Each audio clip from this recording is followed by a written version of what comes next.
sekalian, ketemu lagi dengan saya Frizon dari Neozone Capital.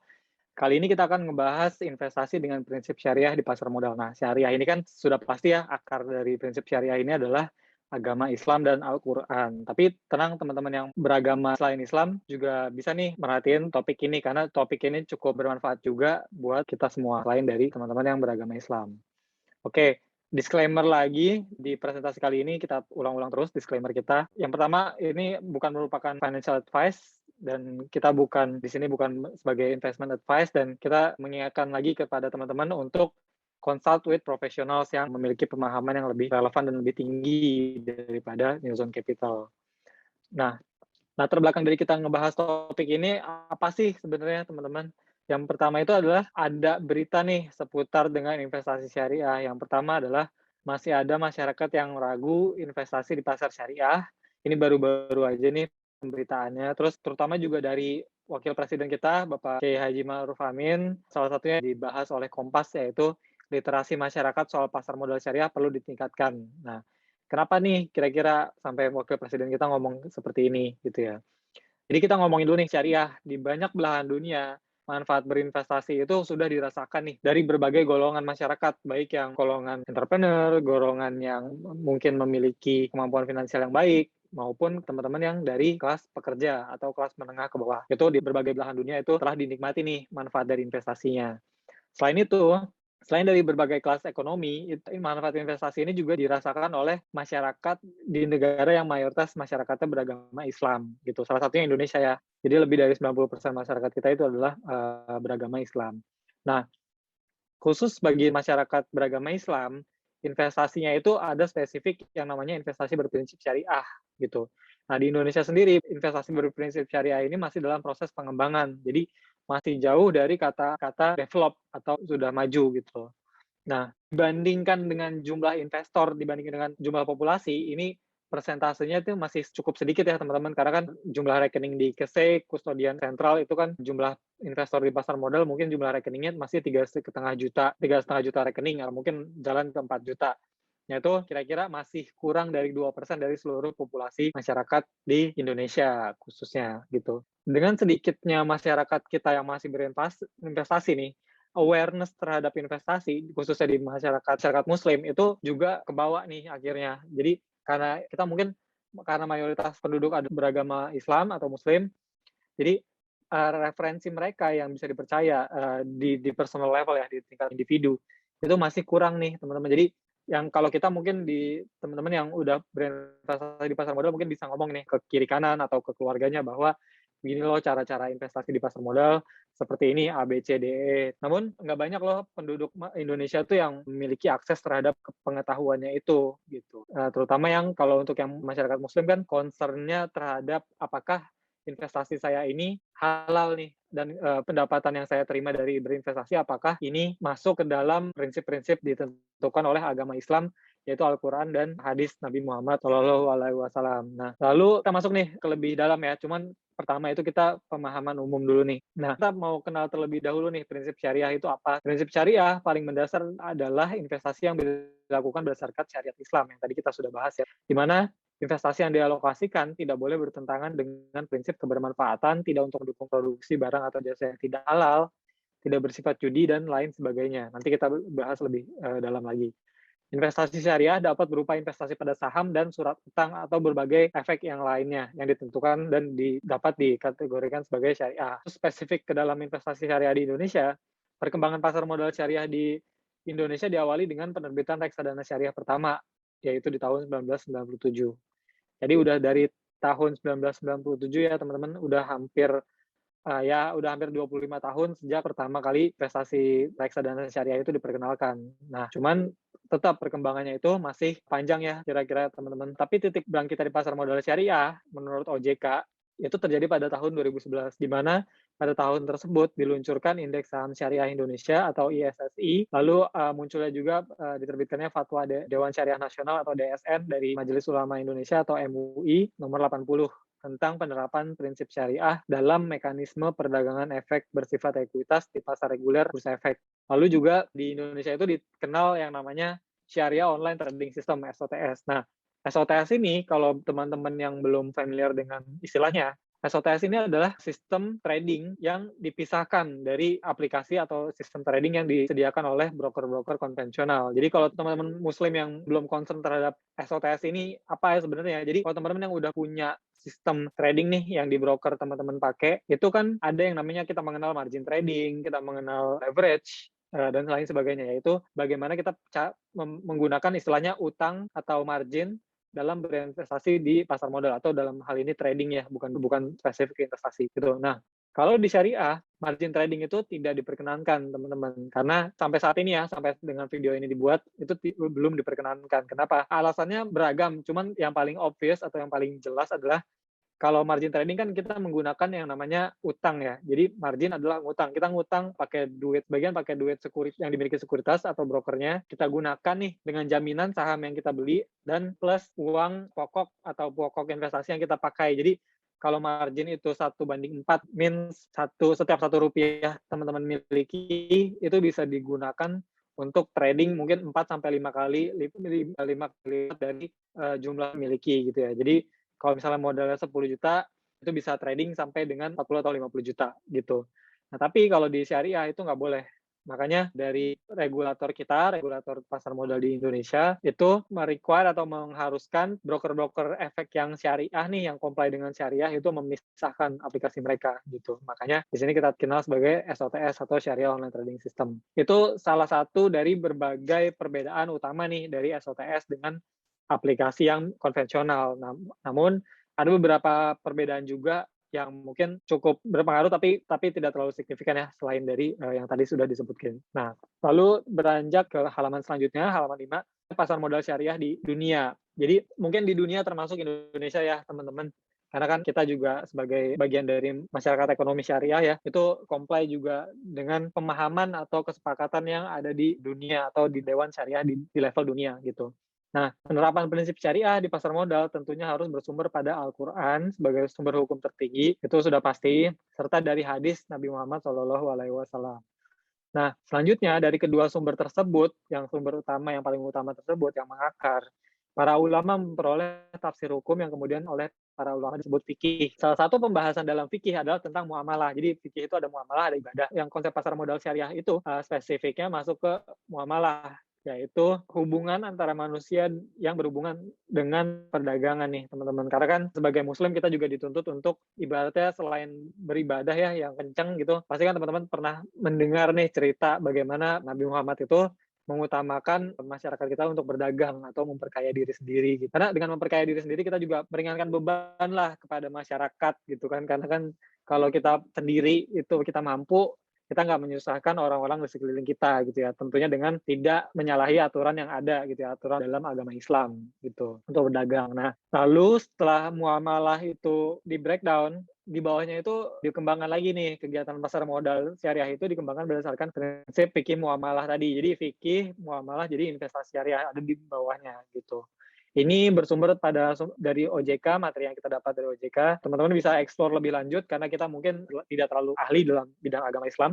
Tapi ini yang kita pahami secara umum ya dari pasar modal syariah gitu. Nah, di halaman 6 ini kita spesifik nih produk syariah di Indonesia. Jadi kalau teman-teman ngelihat nih di sebelah kanan layar teman-teman itu ada logo pasar modal syariah dengan tagline-nya berinvestasi yang amanah. Nah, ini logo yang digunakan oleh OJK untuk mengkampanyekan kegiatan pasar modal berprinsip dengan syariah yang digalakkan oleh OJK gitu, teman-teman. Jadi kalau mungkin teman-teman ngelihat OJK mempublikasikan acara atau mempublikasikan kegiatan yang berfungsi untuk mempromosikan pasar modal syariah, nah pasti teman-teman ngelihat nih logo-logonya seperti ini, kurang lebih ya. Nah, di Indonesia, efek syariah itu terdiri dari pertama saham, yang kedua sukuk. Sukuk ini adalah surat utang. Jadi kalau teman-teman tahu obligasi atau mungkin teman-teman tahu obligasi retail, di dalam obligasi itu ada variasinya. Salah satunya adalah variasinya sukuk. Nah, sukuk ini nanti kita bahas lebih dalam lagi. Tapi sukuk ini intinya adalah surat utang atau obligasi yang dikondisikan supaya dia bisa qualified menjadi efek syariah atau tidak riba, terutama ya teman-teman kalau masalah obligasi ini atau surat utang. Yang ketiga adalah reksadana syariah. Ya, jadi reksadana itu ya teman-teman bisa tahu, mungkin udah paham reksadana itu ada reksadana reksadana saham, reksadana pendapatan tetap, reksadana pasar uang. Nah, itu juga ada variasinya. Dari situ ada reksadana syariah. Nah, lalu efek Dragon Aset Syariah atau EBA Syariah. Kalau EBA ini adalah mungkin teman-teman pemahamannya berangkat dari surat utang tadi yang kayak sukuk, tapi sukuknya ini harus atau surat utangnya ini harus di-backing nih atau didukung oleh efek aset-aset nih, terutama aset-aset yang tidak menyalahi aturan syariah itu sendiri gitu. Lalu ada DIRE atau dana investasi real estate, khusus untuk investasi di bidang properti atau real estate, dan ini juga variasi mungkin dari surat utang. Lalu efek-efek syariah lainnya nih teman-teman. Jadi di luar dari 5 yang utama yang sebelumnya kita sebutin, itu memungkinkan nih teman-teman untuk memiliki efek atau mungkin teman-teman yang punya bisnis menerbitkan efek nih yang berprinsip syariah. Dan tapi efek syariah ini harus qualify atau harus dipertanyakan dulu nih kepada DSN atau Dewan Syariah Nasional. Nah, jadi DSN dan OJK ini akan mempelajari dan akan memberikan nih keputusan apakah kualifikasinya cukup untuk efek tersebut dikatakan sebagai syariah gitu. Jadi teman-teman yang mungkin ngelihatnya satu saham tertentu atau satu sukuk itu tertentu itu masuk ke kategori sebagai syariah, itu tenang aja karena ada DSN dan OJK yang memastikan bahwa investasinya itu pasti sesuai dengan prinsip syariah, teman-teman. Nah, total daftar efek syariah di Indonesia, mungkin ini data yang di sini kita sajikan, mungkin efek gabungan dari efek saham dan efek surat utang ya. Jadi ada 441 per tahun 2020. Dan ini mungkin kalau tahun 2018 dibandingin ke 2020 mungkin nggak terlalu memuaskan ya teman-teman, cuma 10% perkembangannya jumlahnya. Tapi mungkin disitulah teman-teman menariknya, karena kan tahun 2020 ada tahun bagi kejayaan investor baru ya, karena jumlah investor kita 2 kali lipat meningkat gitu ya. Nah, teman-teman nih yang mungkin teman-teman yang concern terhadap isu-isu agama Islam atau concern terhadap isu-isu investasi yang baik atau berlandaskan prinsip syariah, ini tugas kita nih untuk meramaikan investasi di pasar modal syariah gitu. Lalu berangkat lagi nih ke materi di selanjutnya, di halaman selanjutnya, yaitu bagaimana nih saham dikategorikan sebagai syariah gitu ya. Jadi ada 2 kegiatan utama nih sebenarnya dari saham itu dapat dikategorikan sebagai saham syariah. Yang pertama itu melalui business screening yang ketat pastinya.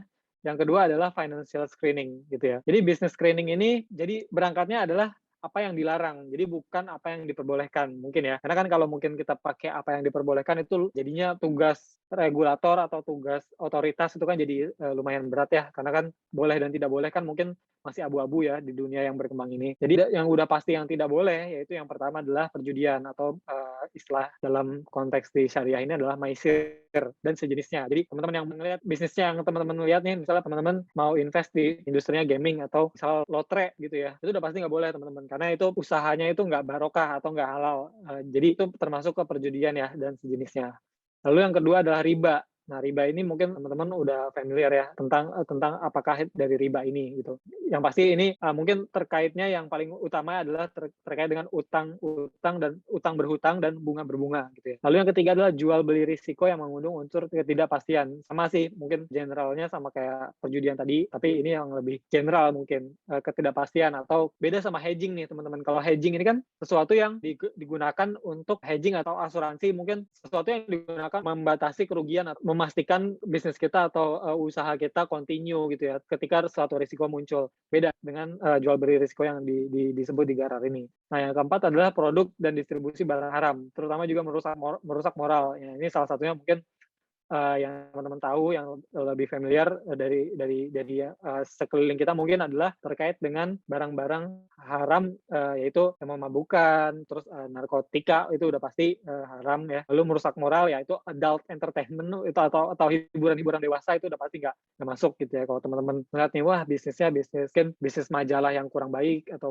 majalah dewasa itu udah pasti nggak lolos nih di dalam screening di bisnis ini. Terus yang terakhir itu transaksi suap. Ini udah pasti, karena kan ini merusak moral juga ya. Jadi yang tadi disebutin itu udah pasti yang nggak boleh nih, yang udah pasti nggak lolos di business screening. Tapi di luar itu mungkin DSN punya ketentuan lebih lanjut ya. Mungkin teman-teman bisa pelajari lebih lanjut di luar presentasi kali ini. Nah, ada juga mungkin salah satu bisnis yang mungkin 11-12 nih, kira-kira ada sebagian yang bisnisnya masuk ke kategori ini, ada sebagian yang persentasenya lebih tinggi, ada sebagian yang cuma sedikit. Nah, itu haram atau enggak sih? Nah, nanti kita bahas nih selanjutnya. Ada ketentuannya yang lebih lebih detail ya. Terus selanjutnya adalah financial screening. Nah, selain dari business screening, kita ngeliat nih financial screening. Karena kan tadi ada unsur riba ya teman-teman. Kalau dalam investasi syariah itu kita nggak boleh nih riba. Nah, financial screening ini terkait dengan balance sheet-nya atau terkait dengan neraca dari perusahaan itu sendiri dan sumber-sumber daya keuangan yang dia miliki atau yang dia gunakan. Yaitu yang pertama, total utang berbasis bunga dibandingkan total aset itu tidak lebih dari 45%. Jadi mayoritas dari balance sheet-nya atau dari asetnya itu adalah harus merupakan bersumber dari modal utama dari pemegang saham gitu. Jadi nggak boleh nih suatu saham atau suatu bisnis itu lebih besar utangnya daripada jumlah modal yang disetornya dari pemegang saham gitu. Itu udah pasti nggak boleh. Atau bukan modal disetor ya, modal yang efektif dari total asetnya gitu. Karena kan mungkin bisnis yang rugi mungkin seiring berjalannya waktu mungkin bisnis yang rugi kan jumlah modal yang disetor mungkin lebih tinggi, tapi karena dia rugi dia turun terus. Tapi itu nggak apa-apa kalau pun turun terus, tapi dia harus make sure nggak boleh lebih dari 45% itu dari utang gitu ya. Kalau misalnya mengalami kerugian dan ternyata dia dan ternyata utangnya lebih dari 45% dari total aset, apa yang terjadi? Mungkin ya pengalaman saya sih pribadi ini tidak serta-merta mereka akan dikeluarkan dari efek syariah, tapi mungkin ada grace period atau ada keringanan yang bisa diberikan gitu loh. Karena kan mungkin kerugian itu kan kayak kemarin di tahun 2020 tiba-tiba banyak company itu yang tiba-tiba stop beroperasi makanya rugi gitu kan. Nah, tapi mungkin dari grace period itu akan selanjutnya dievaluasi ulang nih. Kira-kira kedepannya bakal balik lagi nggak nih memenuhi prinsip syariah apa enggak. Tapi itu balik lagi ke otoritas dari OJK dan DSN ya teman-teman. Jadi teman-teman bisa ngerjain PR-nya nih untuk mengeksplor lebih lanjut. Lalu yang kedua itu adalah pendapatan non halal dibandingkan dengan pendapatan keseluruhan itu tidak boleh lebih dari 10%. Jadi yang tadi kita bilang ya, kalau misalnya satu bisnis itu beragam, kayak misalnya kita ngelihat Astra Internasional nih, bisnisnya ada otomotif, ada keuangan, multi finance ya. Ada juga bisnis dari Astra ini adalah perkebunan gitu kan. Terus multi finance-nya Astra kan otomatis mungkin agak tidak serta-merta masuk ke kategori syariah ya. Karena kan tadi dari segi bisnis dan financial screening itu mungkin tidak lolos nih dari si bisnis Astra ini. Tapi selama Astra itu bisa memastikan bahwa pendapatan mereka tidak lebih dari 10% ya dari bisnis yang non syariah, itu mereka bisa tetap masuk ke dalam saham syariah berdasarkan yang ditentukan di sini. Nah, tapi yang kita sebutin di sini adalah yang berlaku di Indonesia. Nah, nanti kita akan bahas juga ketentuan yang ada di dunia, yang di luar Indonesia gitu ya. Lalu kedua ini kita bahas sukuk. Kalau tadi kita bahas saham, kita lihat kepemilikan di sahamnya atau ekuitas. Kita sekarang bahas tentang sukuk nih. Kalau sukuk ini kan surat utang ya. Jadi efek syariah berupa sertifikat atau bukti kepemilikan yang bernilai sama atau mewakili bagian yang tidak terpisahkan dari suatu utang gitu ya. Jadi kalau bedanya sukuk sama obligasi itu yang pertama yang pasti itu adalah underlying asset, adalah aset yang dijadikan sebagai objek atau dasar penerbitan sukuk. Jadi aset yang dijadikan underlying aset dapat berupa barang berwujud seperti tanah, bangunan, proyek pembangunan, atau aset yang tidak berwujud sebagai hak manfaat atas aset. Jadi nggak boleh nih asetnya itu masih abstrak, itu agak ambigu ya. Better teman-teman yang cari aman, lebih aman tuh teman-teman yang concern terhadap syariah ini adalah yang aset-aset sebagai underlying-nya ini yang konkret gitu ya, yang real, bukan yang abstrak gitu. Kayak misalnya promissory, yang abstrak itu contohnya kayak janji-janji atau misalnya komitmen yang belum jelas eksekusinya tuh seperti apa gitu ya. Nah, ini sebelah kanan ada perbedaan antara yang paling mendasar ya antara sukuk sama obligasi. Yang mungkin penggunaan dananya, sukuk itu penggunaan dananya hanya untuk kegiatan usaha yang tidak bertentangan dengan prinsip syariah. Gitu ya. Balik lagi sama mungkin ini sama-sama memiliki prinsip yang sama nih antara yang konvensional dengan yang sukuk seperti yang di saham tadi. Jadi otomatis bisnis harus halal ya teman-teman. Yang kedua itu imbal hasil. Kalau yang imbal hasilnya itu sukuk harus bagi hasil fee atau ujrah atau margin. Jadi nggak boleh bunga. Dan bagi hasil fee, ujrah atau margin ini harus tidak boleh bersifat pasti atau memaksa. Walaupun kebanyakan dari sukuk ini dibuat sedemikian rupa seperti seolah-olah jadi kupon atau jadi bunga. Tapi sebenarnya di belakang itu harus ada satu dan dua hal atau lebih yang dilakukan oleh penerbit atau emiten dari sukuk yang dilakukan untuk memastikan bahwa tetap nih, walaupun mungkin kupon atau pembayaran bulanan atau kuartalan atau tahunannya itu sama, tetap harus nggak boleh memaksa atau tidak boleh harus bersifat bunga gitu loh. Nah, ya, lalu yang terakhir underlying asetnya, obligasi itu mungkin teman-teman kalau yang pernah beli ori atau pernah beli obligasi di level emiten ya, di level swasta, itu underlying aset di obligasi itu kadang nggak ada atau pari passu istilahnya. Pari passu itu means semuanya di-pooling dengan pemegang obligasi yang lain, jadi nggak ada spesifik nih aset yang sebagai jaminan. Nah, tapi kalau syariah atau sukuk, itu underlying aset yang dijadikan jaminan itu harus ada, wajib. Itu yang perbedaan yang paling mendasar. Nah, move on, masih ngomongin tentang sukuk, yang pendapatan tetap ya.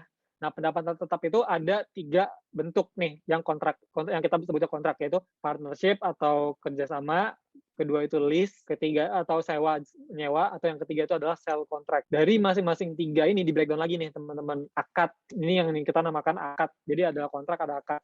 Nah, di akad ini ada mudharabah atau profit sharing, musyarakah, profit atau loss sharing. Di detailnya ini yang bisa teman-teman lihat, itu wakalah agency. Nah, terus ada yang lease contract ini adalah jenisnya ijarah, dan mungkin dunia ini yang kita observasi, yang kita lihat mungkin masih sebatas pada ijarah teman-teman. Tapi mungkin di luar sana mungkin ada lagi perkembangan dari lease contract ini. Tapi yang kita bisa lihat yang udah nyata nih di Indonesia dan dunia itu adalah ijarah. Yang ketiga itu sell contract dibagi jadi 3 lagi, yaitu murabahah, cost plus sales, istisna, dan salam. Nah, ini teman-teman bisa lihat di sini pembaginya. Di sini nggak kita bahas lebih lanjut karena ini terlalu spesifik ya, teman-teman. Ini mungkin domain dari si penerbit atau domain dari si investment bank atau dari sekuritas yang membantu penerbitan efek gitu ya. Nah, selanjutnya nih, performa pasar modal syariah di Indonesia nih seperti apa dan di dunia ini seperti apa gitu ya. Nah, ini kita ngomongin seluruh dunia dulu nih, global. Di sini ada 4 sampel negara yang kita pakai, teman-teman. Yaitu pertama Arab Saudi, Uni Emirat Arab, Malaysia, dan Indonesia. Nah, ini kita masukin di Indonesia juga karena Indonesia itu juga merupakan pemain terbesar nih dari investasi bersifat syariah ya, dari segi nominal gitu. Nah, Arab Saudi itu total market cap dalam USD billion atau miliar USD itu mereka paling gede 2,5 triliun karena mungkin, tapi kalau teman-teman melihat breakdown-nya mungkin setengahnya lebih itu dari Aramco, Saudi Aramco, yaitu perusahaan minyak ya yang dimiliki oleh Kingdom Saudi, dan bagian yang baru-baru aja nih minoritasnya itu dipegang oleh pemegang saham publik. Nah, Saudi paling gede, Uni Emirat Arab mungkin di regional Arab mungkin ya Arab Saudi mungkin paling develop, mungkin mereka sosialnya itu udah maju banget. Di yang Uni Emirat mungkin walaupun mungkin per capita mereka gede, makmur, tapi kan dari segi global, dari segi total market cap mungkin mereka masih terbatas gitu ya. Nah, Malaysia, Indonesia ini lebih besar daripada Uni Emirat dengan total market cap kita itu 526 miliar dolar di Indonesia ya. Ini data per 2020. Lalu Malaysia $100. Jadi mungkin dari segi pasar modal market cap-nya Malaysia mungkin lebih banyak karena mungkin lebih banyak juga company di Malaysia yang listing gitu ya. Nah, tapi dari 526 miliar dolar yang market cap yang di pasar modal Indonesia atau di IDX, itu cuman 240 miliar nih teman-teman, yang bagian dari efek syariah atau efek saham syariah gitu ya. Jadi kalau teman-teman lihat di sebelah kanan, walaupun kita lebih gede daripada Uni Emirat Arab, tapi secara persentase Uni Emirat Arab ini lebih gede nih persentase yang saham-saham syariahnya dibandingkan dengan total seluruh saham yang listed di bursanya. Dan yang paling nyata juga obvious itu kita masih di bawah Malaysia gitu. Jadi Malaysia mayoritas bursa efeknya sudah dikategorikan sebagai efek syariah. Kalau di Indonesia itu kita masih belum mayoritas. Kita baru 45,6%. Jadi mungkin masih perkembangannya masih panjang ya teman-teman untuk saham syariah di Indonesia ini gitu. Jadi dari 4 negara yang sampel kita ambil ini, mungkin kita masih urutan bontot nih dalam hal adopsi syariahnya atau peran dari atau mayoritas dari saham syariah dibandingkan dengan total market cap-nya gitu.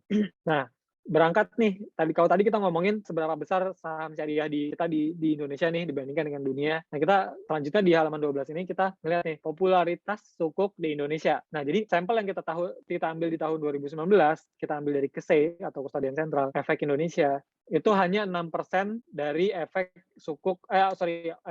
pendapat tetap yang diterbitkan dengan prinsip syariah. Dan ini hanya kita ambil di level swasta ya, jadi di luar dari pemerintah Indonesia. Kalau pemerintah Indonesia kan ada obligasi negara, ada USUN, ada sukuk RI gitu ya, ada juga ORI, nah itu dikeluarin semua. Jadi tinggal yang efek hutang yang diterbitkan oleh swasta gitu ya. Dari total efek swasta yang diterbitkan senilai 430 triliun, hanya 24 triliun atau 6% yang bersifat syariah atau sukuk gitu. Nah, tadi kan kalau kita sempat bahas ada 3 kontrak dan beberapa akad, dari banyaknya akad itu, cuman ada 3 nih di Indonesia yang paling umum digunakan, yaitu pertama ijarah, mudharabah, dan wakalah. Mudharabah ini paling banyak diterbitkan oleh perusahaan-perusahaan finansial, karena akad paling cocok dengan perusahaan finansial. Kalau wakalah dan ijarah ini mungkin lebih ke perusahaan-perusahaan yang lebih punya aset real, atau mungkin industrinya adalah industri non-keuangan gitu teman-teman, karena melibatkan aset sebagai jaminan gitu ya. Nah, penerbit sukuk yang paling aktif di Indonesia antara lain adalah pertama Adira Finance, kedua Indosat, ketiga PLN, dan keempat itu Excel Axiata. Ini yang paling menerima efek syariah gitu ya. Nah, kalau teman-teman lihat nih, nama-namanya Indosat, PLN, sama Excel Axiata, itu otomatis top of mind kita bakal sadar nih, oh 3 perusahaan ini adalah 3 perusahaan yang memiliki efek paling banyak nih. Asetnya yang paling banyak diinvestasikan ke dalam aset real gitu ya. Kalau Adira Finance, ini dia otomatis mudharabah karena dia bersifat keuangan gitu ya teman-teman. Terus selanjutnya kita review nih performa indeks syariah di Indonesia tuh seperti apa sih gitu ya. Walaupun pergerakannya mungkin teman-teman bisa lihat di sini, pergerakan dalam 5 tahun terakhir itu mereka sejalan nih antara IHSG dengan ISSI atau indeks Indonesia Syariah Stock Index dan JII atau Jakarta Islamic Index. Walaupun pergerakannya sejalan, tapi indeks syariah ini masih banyak PR-nya nih untuk mengejar ketertinggalan dari IHSG gitu ya. Karena kan sini teman-teman lihat mungkin ketika IHSG ini positif 12% dalam 5 tahun terakhir, indeks syariah ini ada di bawah nih performance-nya, yaitu minus 2% untuk ISSI dan minus 28% untuk JII gitu ya. Tapi kita nggak serta-merta kita harus ikutin indeks nih teman-teman dalam berinvestasi. Tapi kita juga bisa ngelihat nih dari indeks ini ada saham-saham yang bisa kita ambil 1, 2, 3, atau 10 bahkan yang bisa kita ambil nggak nih daripada kita invest di indeks gitu ya. Oke, lanjut ke halaman selanjutnya, yaitu di halaman 14, teman-teman. Jadi selain di Indonesia, tadi kita ngomongin juga nih terkait dengan investasi syariah di luar negeri ya. Ada beberapa indeks syariah yang ada di dunia nih, yang udah diperkenalkan gitu. Yang pertama mungkin yang paling besar S&P 500 Syariah, ada juga Pan Arab Syariah, ada Global BMI Syariah, Global Property Syariah, dan lain sebagainya. Nah, saham-saham syariah ini juga mayoritas merupakan modifikasi nih dari benchmarknya atau dari indeks acuannya yang dijadikan acuan dia. Jadi misalnya kalau di S&P 500 Syariah ini, dia adalah underlying indeksnya adalah S&P 500 biasa yang indeks. Tapi dari member-member di indeks S&P 500 yang konvensional, itu dia keluarin nih saham-saham yang kira-kira tidak memenuhi dengan prinsip syariah gitu ya. Dan mungkin indeks-indeks yang lain juga mungkin mengadopsi pendekatan yang sama atau approach yang sama mungkin, tapi karena nggak ada standar yang baku ya teman-teman terkait dengan hal ini, jadi mungkin mereka ada modifikasi yang satu sama lain itu mungkin beda, tapi in general mereka pasti berprinsip pada yang tadi, pasti yang adanya akad, kalau misalnya utang, kalau misalnya saham ya itu terkait dengan business screening dan financial screening gitu ya. Lalu tadi kita ngomongin S&P 500 syariah, kalau di luar negeri itu di halaman selanjutnya ya, somehow faktanya adalah S&P 500 syariah ini lebih bagus nih performance-nya dibandingkan dengan S&P 500 yang konvensional gitu ya. Kenapa bisa kayak gitu? Kita juga nggak bisa tahu kenapanya lebih banyak, lebih jauh ya, karena mungkin ini ETF yang baru diterbitkan, ETF yang berbasis indeks syariah yang baru diterbitkan kurang dari 2 tahun lalu gitu ya teman-teman. Jadi mungkin belum bisa kita bilang banyak, cuman mungkin salah satu konteksnya adalah dengan lebih sedikitnya utang yang harus dimiliki oleh satu perusahaan sehingga dia boleh masuk ke kategori syariah, maka makin kecil nih risiko dari financial risk yang dihadapi oleh perusahaan-perusahaan yang masuk ke dalam kualifikasi syariah tersebut gitu ya. Jadi karena jumlah utang mereka yang dimiliki suatu perusahaan syariah itu adalah lebih sedikit, kategorinya mungkin bisa dibilang lebih sedikit daripada yang non syariah, maka mereka lebih tidak sensitif nih terhadap pergerakan yang terjadi di pasar obligasi atau pasar pinjaman ya. Karena salah satu faktor dari pinjaman itu kan yang ada nih yang namanya yield, treasury yield, atau mungkin government. Nah, itu adalah acuan nih yang digunakan oleh dunia untuk melihat nih berapa besar sih cost yang harus dikeluarkan oleh suatu perusahaan dalam meminjam nih utangnya gitu. Oke, selanjutnya kita ngomongin lebih lanjut nih, lebih dalam terkait dengan metode screening saham syariah, spesifik terhadap saham ya. Di pasar modal itu ada beberapa nih screening syariah yang bisa kita lakukan, khususnya untuk saham gitu ya. Paling kalau di kita sebagai masyarakat Indonesia ya, penduduk Indonesia, yang paling utama itu adalah di website IDX. Jadi di website IDX itu ada breakdown nih atau pengumuman secara berkala, dan itu diupdate secara berkala sesuai dengan perkembangan yang ditentukan oleh DSN dan OJK tadi.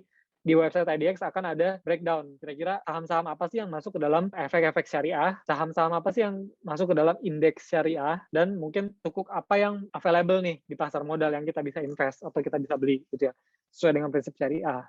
Nah, di luar dari IDX tadi, sebenarnya ada beberapa penyedia screening saham syariah nih. Yang pertama adalah Muslim Exchange, Islamically, lalu ada Finistiyata. Teman-teman balik lagi ke masing-masing diri kita Muslim, mungkin teman-teman bisa menggunakan qualitative assessment atau penilaian kualitatif dari masing-masing teman. Kira-kira mungkin yang udah kita alami nih dari masing-masing penyedia platform screening syariah ini, ada beberapa yang menyebutkan satu saham itu qualify nih untuk syariah. Satu penyedia platform lain bilang nggak masuk nih ke dalam saham syariah gitu.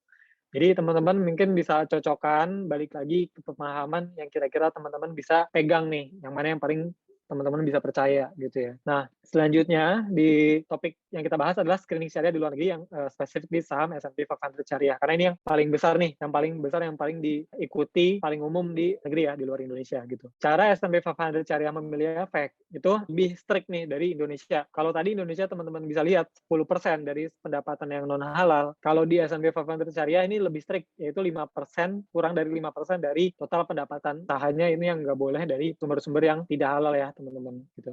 Nah, laporan keuangan terbarunya itu tidak terlibat kegiatan yang tidak sesuai dengan prinsip syariah, terlepas dari apakah laporan keuangan ini adalah tahunan, kuartalan, atau tengah tahunan ya gitu. Lalu di S&P 500 syariah ini ada sumber-sumber perusahaan yang otomatis tidak akan masuk ke kategori syariah. Dalam hal ini mungkin ini lebih ke business screening ya. Kalau tadi kan financial screening, ini ngomongin business screening. Nah, business screening ini perusahaan yang tidak masuk ke kategori syariah di S&P 500 syariah ini adalah pertama alkohol, kedua perjudian, persenjataan, rokok, hiburan dewasa, produk babi ya atau makanan non halal lain, kartu kredit. Tapi di sini mungkin spesifik ya teman-teman. Kalau kartu kredit ini kan teman-teman pasti ingatnya wah Visa, Mastercard, American Express gitu ya. Tapi teman-teman harus slow lagi nih, kartu kredit dari Visa, Mastercard itu mayoritas yang kita temuin Visa, Mastercard itu masuk ke dalam kategori halal. Karena apa? Karena Visa, Mastercard ini tidak terlibat dalam pemberian pinjaman gitu. Jadi yang dilakukan Visa, Mastercard ini adalah mereka mempertemukan antara pihak penyedia pinjaman, dalam hal ini adalah bank. Jadi masing-masing banknya, penerbitnya ini apa, misalnya Bank Mandiri gitu ya. Bank Mandiri punya klien nih, misalnya teman-teman adalah klien dari Bank Mandiri. Ketika teman-teman belanja atau menggunakan kartu kredit atau kartu debit gitu ya, atau mungkin dalam hal ini kartu kredit gitu ya.